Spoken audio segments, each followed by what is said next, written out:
But if you look at the things that happened during the month of April, they were very, very deliberate. You see what Raila went, got it. We had said that there will be a handshake government. It happened. And you know, you need also to look at things that happened. We said that there will be a handshake government. It happened. They signed an agreement. And they, remember we had said earlier, they want to fix Ruto from inside and from outside. It is during that month they did so, and also it is the same month that you see Matiang'i comes in, and then you can see the betrayal beckoning. As we said, Ruto will be betrayed by the Raila group. As I explained to you earlier, you can remember when I explained to you that there are two groups in Raila camp, which is not coincidental, it is well planned.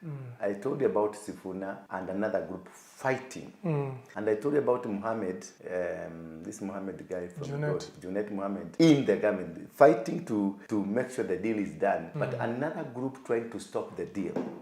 And I told you that was gimmick. It was both the teams are together.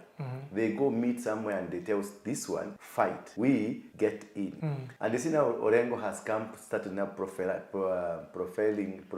the entire system.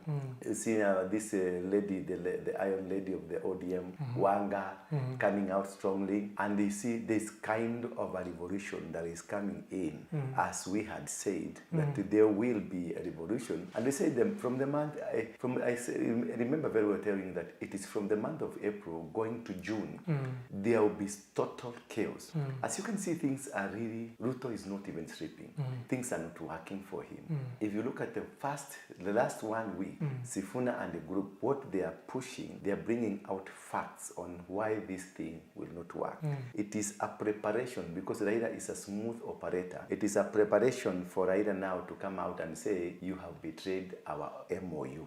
That is where Orengo came, shouted. But Oburu, the brother to Raila, is on the other side of Raila. Junet Mohammed, the other side. But if you look at the things critically, how they are not in the government. And this thing escalated when Matiang'i came. Before that, things were going slower.